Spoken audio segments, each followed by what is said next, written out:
Hi friends, welcome back to begain secrets. இன்றைக்கி நம்ம பார்க்க போகிற வீடியோன்னு பார்த்தீங்கன்னா, இந்த பழங்குடியினத்தில் குழந்தை பிறந்தா 5 வருடம் செக்ஸ் வச்சுக்க கூடாதாம். இன்னும் என்னெல்லாம் பண்ணுறாங்கன்னு தான் இன்றைக்கி நம்ம பார்க்க போகிறோம். புதிய கற்கால வீரர்கள் மற்றும் விவசாயிகள் என்று அழைக்கப்படும் டானி பழங்குடியினர் பப்புவா தீவின் உயர் மத்திய வரம்பில் வாழ்கிறார்கள். 20ஆம் நூற்றாண்டின் கடைசி 10 ஆண்டுகள் வரை இந்த டானி பழங்குடியினர் உலகின் மிகவும் தனிமைப்படுத்தப்பட்ட மக்களாகவே இருந்தனர். அவர்கள் வேறு பயிர்களையும் பன்றிகளையும் வளர்க்கிறார்கள். தங்களுடைய மூதாதையர்களைப் போலவே மெருகூட்டப்பட்ட கல் அச்சுக்களை பயன்படுத்தினர். அவர்கள் மண் பாண்டங்களை உருவாக்கவில்லை, உலோகத்தையுமே பயன்படுத்தவில்லை. எனவே அவர்களின் தொழில்நுட்பம் பழைய மற்றும் புதிய உலகங்களின் கற்காலத்தைப் போலவே இருந்தது. சுமார் 2,50,000 டானிகள் மத்திய மலைகளில் வாழ்கிறார்கள். பலர் செங்குத்தான மலைச்சரிவுகளில் உள்ள சிறிய கிராமங்களிலுமே உள்ளனர். டானி மக்கள் வைக்கோல் மற்றும் மரத்தால் செய்யப்பட்ட வட்டமான அல்லது ஓவல் வடிவ குடிசைகளையே கட்டுகிறார்கள். இந்த குடிசைகள் மழையிலிருந்து பாதுகாக்க அடர்ந்த ஓலை கூரைகளை கொண்டுள்ளன. குடிசைகளில் திறந்த நெருப்பு இடங்கள் சமைக்கவும், குடிசைகளை சூடாக வைத்திருக்கவும், கொசுக்களை அகற்றவும் பயன்படுத்துகின்றன. அவர்களின் கிராமங்கள் வேலிகள் அல்லது கல் சுவர்களால் சூழப்பட்டுள்ளன. அவர்களின் சிறிய வயல்வெளிகள் தன்னந்தனியாக எல்லைகளாகவே உள்ளன. டானி ஆண்களும் பெண்களும் ஹோனா என்று அழைக்கப்படும் குடிசைகளில் ஆண்கள் ஒன்றில், பெண்கள் மற்றும் குழந்தைகள் மற்றொன்றில் தனித்தனியாகத்தான் தூங்குகிறார்கள்.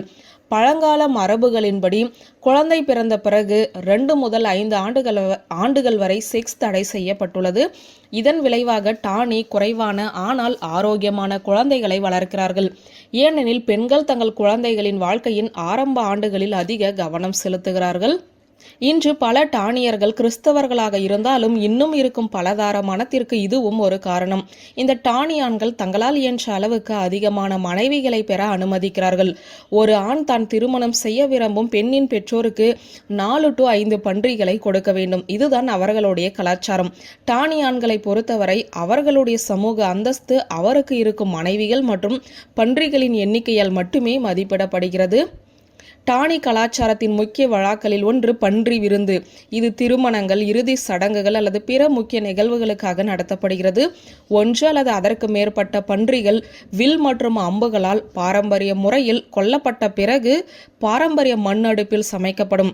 முழு கிராமமும் அண்டை வீட்டாரும் விருந்தினர்களாக அழைக்கப்படுகிறார்கள். இந்த விழா கிட்டத்தட்ட ஒரு நாள் முழுவதும் நடக்கும். மதியம் வரை உட்கார்ந்து பேசுவதுடன் விழா முடிவடையும். சில நேரங்களில் சுற்றுலா பயணிகளுக்குமே அழைப்பு கிடைக்கும். சில சமயங்களில் சுற்றுலா பயணிகளின் கோரிக்கைகளுக்கு ஏற்ப கட்டணத்தின் அடிப்படையில் பன்றி விருந்து ஏற்பாடுமே செய்ய முடியும். அதில் பாரம்பரிய நடனங்கள், போலிஃபோர் ஆகியவையும் காட்டப்படுகின்றன. பின்னர் டானி மக்கள் தங்களுடைய பாரம்பரிய உடைகளை அணிவார்கள். இந்த டானி மக்கள் தங்கள் வாழ்விடத்திற்காக வெவ்வேறு கிராமங்களுக்கு இடையில் அல்லது மற்ற பழங்குடியினர்களுக்கு எதிராக அடிக்கடி போராட வேண்டி இருந்தது. அதனால்தான் அவர்கள் பப்புவாவின் தலையை வேட்டையாடும் மிகவும் பயங்கரமான பழங்குடியினர் என்று அழைக்கப்பட்டனர். பெரும்பான்மையான பப்புவான் பழங்குடியினரைப் போல அவர்கள் தங்கள் எதிரிகளை சாப்பிடும் வழக்கம் அவர்களிடம் இல்லை என்றே கூறப்படுகிறது. பிடித்தவர்களின் இறப்பு என்பது அனைவருக்குமே துக்கத்தை ஏற்படுத்தும் நிகழ்வுதான்.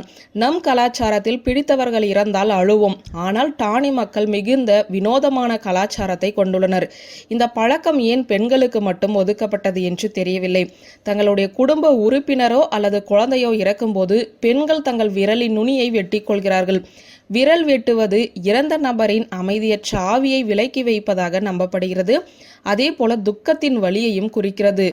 லிக்கிப்பெலின் என அழைக்கப்படும் அவர்களின் விரல் துண்டிக்கும் வழக்கத்திற்கு மாறான நடைமுறை சில ஆண்டுகளுக்கு முன்பு இந்தோனேஷிய அரசாங்கத்தால் தடை செய்யப்பட்டது.